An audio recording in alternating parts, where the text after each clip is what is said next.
सदगुरुओं की शरण में जब पहुंच जाते हैं तो दया के पात्र कहलाते हैं, कृपा के पात्र बन जाते हैं। पल दो पल का उनका संगत हो जाए,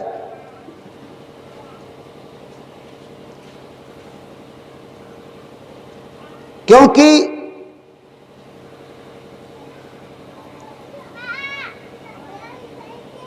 इस जीवात्मा को जो हमारे आप के अंदर, सबके अंदर कैद है, ये बहुत जन्मों से कैद है। इसे कोई छुड़ाने वाला नहीं मिलता है।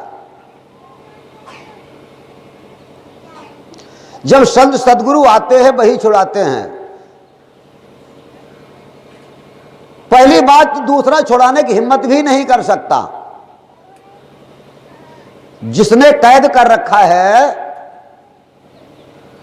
उसके सामने हर व्यक्ति की हिम्मत नहीं पड़ सकती कि उसे जाकर छोड़ा दे, इतना वो जबरदस्त पकड़ने वाला है।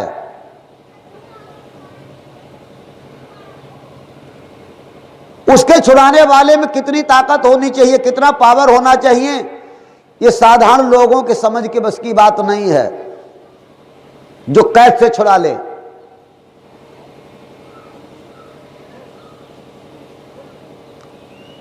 जैसे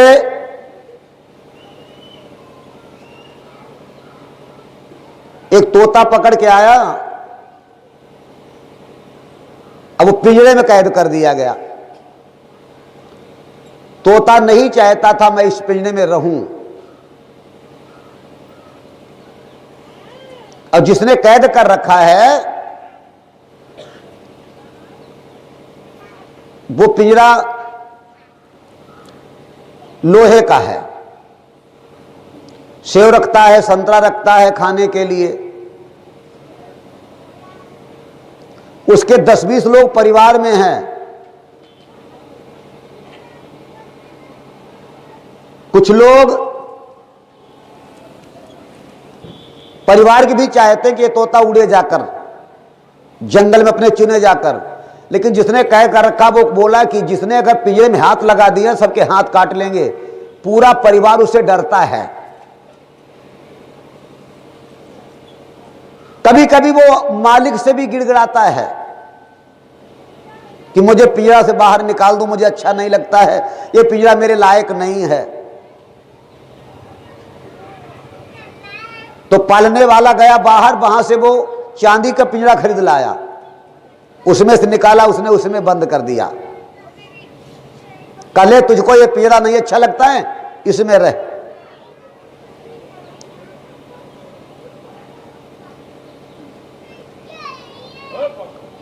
कुछ दिनों के बाद फिर वो बोला, तोता आपने मुझे कैद कर रखा है, और सबसे खुशामद करता है वो कि मुझे निकाल दो, मुझे निकाल दो।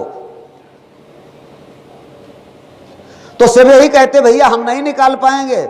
हम कहो तो संतरा रख दें इसमें, अगर तू तोता भूखा है तो सेव रख दूं, मुनक्का रख दूं, बादाम रख दूं, लेकिन मैं तुझे पिंजरे से छोड़ नहीं सकता। फिर मालिक से गिड़गिड़ाया तो उसने सोने का पिंजरा कर दिया, कभी मखमल का गलीचा डाल दिया, कभी बीच में झूला डाल दिया, इस पे झूला झूल, इधर उधर कटोरी रख दी, किसी में पानी है तो किसी में फल फूल अन्न है खाने के लिए, सब साधन पिंजरे में बंद करता जाता है, लेकिन उसको निकलने नहीं दे रहा है।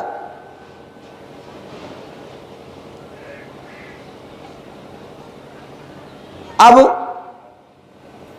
इंतजार किस बात का है? कोई ऐसा आ जाता, उस पिंजरे में बंद तोते को कोई ऐसा आ जाता, भले 1-2 दिन भोजन न देता, कैसे कील काट देता, मैं पिंजरे से निकल के आसमान में उड़ लेता। तो इसी इंतजार में लगा रहा। बहुत दिन गुजर गए, एक दिन दया हो गई, एक व्यक्ति आ गया तो उसने कील काट दी, पिंजरे की कील खोल दी, तोता उड़ा आसमान में चला गया, बहुत खुश हुआ। लेकिन आसमान मुड़कर वो देख रहा था कि जिसने हमको पिंजरे से निकाल दिया जिसने मुझको पाला ऐसा तो नहीं वो उसको सताए, लेकिन बाद में सत्य क्या निकला, वो उसके आगे हाथ जोड़े खड़ा था कि चलो तुमने किल काट दे कोई बात नहीं, हम हूं तुम्हारे दास हैं। तब परम स्वतंत्र उड़ने लगा। वही हाल हमारा आपका है। काल और महाकाल इस जीवात्मा रूपी तोते का मालिक है, और उसने कैद कर रखा है 84 लाख तरीके पिंजरों में बंद करने के लिए। कुत्ता, गधा, बंदर, बिच्छू, भाली, ब्राह्मण, ठाकुर, ऊंचा नीचा, गोरा काला, गरीब अमीर, न जाने कितनी बार पिंजरे बदल देता है वो, लेकिन वो कील नहीं काट रहा है कि ताकि हम 84 से मुक्त हो जाएं, आसमान मुड़े स्वतंत्र हो जाएं। नाना प्रकार की व्यवस्था करता है, कभी गरीबी दे देगा, कभी अमीरी दे देगा, कभी सुंदर काया दे देता, कभी खराब काया दे देता है, कभी उड़ने वाली काया देता, कभी रेंगने वाली काया दे देता है। लेकिन यही पिंजड़े हैं नाना प्रकार के, इनसे मुक्त नहीं करना चाहता। संसार में लाखों लोग धर्म उपदेश करने वाले, प्रवचन करने वाले, नाना प्रकार के रास्ते बताने वाले आते हैं। अगर ये जीव कह दे, ये तोता कह दे कि मुझे मुक्त कर दो, तो वो हाथ जोड़ते हैं, वो बहुत जबरदस्त हमको भी मार डालेगा, हम नहीं तुमको निकाल सकते, हमसे सुख ले लो, कोई परेशानी हो ले लो, हम तुम्हारी कील नहीं काट सकते।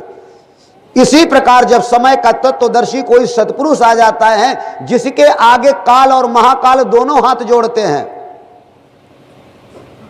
वही कील काट सकता, बाकी कोई कील नहीं काट सकता। महाराज की जय। उसी को कहा गया काल और महाकाल करजोरी, स्तुति करें रात दिन तोरी। काल और महाकाल उसके सामने उनकी हिम्मत ही नहीं पड़ती, कुछ कह भी नहीं सकते। वही पूर्ण धनी होता है। पूर्ण धनी का मतलब उसके हाथ को कोई पकड़ ना पाए, वो कील काटता, छोड़ा देता है। तभी तो हम उसे संत उसे छुड़ाना वाला कहते हैं। और जो उसने बंद किया है, कभी कभी ऐसा होता है हमारे आप के ऊपर भूल भुलैया लगाई जाती है, हालांकि कोई कोई जो काम करता कोई लालच में ही करता है। यह सृष्टि का चक्र बहुत भारी है, यह छोटा नहीं है। और ऐसा भूल भुलैया है, ऐसे तुम समझ में आएगी भी नहीं जल्दी, बहुत समय लगेगा, बहुत मेहनत लगती है। बस होता क्या है, सत्संग तो ऐसा है रूप, जैसे बहुत बड़े तालाब में काई होती है, काई, एक पत्थर डीला लो, उसमें फेंको, डीला लगेगा और काई हट जाएगी थोड़ी, और फिर वो इकट्ठी हो जाएगी, फिर वो बंद हो जाएगा, पानी गायब हो जाएगा। और अगर कोई व्यक्ति उतर पड़े, बार बार डीला फेंकता ही रहे, काई को समेटने की जगह न मिल पाए तो दूर हटती चली जाएगी, तो वहां पर 2-4 हाथ जगह पानी खुल जाता है। खुल जाता है कि नहीं? अब अगर फिर थोड़े दिन हो पाए तो फिर इकट्ठी हो जाएगी। कोई ऐसा आ जाए जो जाल डाल के सारी काई ही निकाल दे तो पानी साफ हो सकता है। ऐसे मेरे आपके मन इंद्री रूपी तालाब में काई है, अब इतनी जबरदस्त काई है, कहीं एक आध ढीला पड़ो हट गया और फिर जगुड़ गया, फिर हट गया, ताकि तुमको पानी मिल ही न सके, देखने को भी ना मिले, पीना तो दूर है, क्योंकि वो ढीला ऐसे ही पड़ते रहते हैं। जब संत आते हैं, अब ज्ञानी नहीं, मैं बात करता हूं संत की, ज्ञानियों की नहीं। ज्ञानी मुंह के ज्ञानी होते, वो संत नहीं होते हैं। मुंह का ज्ञानी होना वो संत होना। हां, ज्ञानी तो रावण भी था, 4 वेदों का ज्ञाता था। संत, अब आपको ये पहले आज हम और एक बात बता दें, संत किन्हें कहते हैं। पहली बात, आप लोगों को यही नहीं पता होता है कि किसका क्या नाम है। जब नाम नहीं पता तो ये करके बुलाओ, ये करके, क्यों? ये कोई नाम हो जो काम चलाऊ नाम है? हैं? और जब नाम पता लगता है सीधा नाम पुकारते हैं। और जब वो भी नाम नहीं पता होता है तो कुछ नाम रख लेते, इसका मतलब अब भी असली नाम नहीं पता।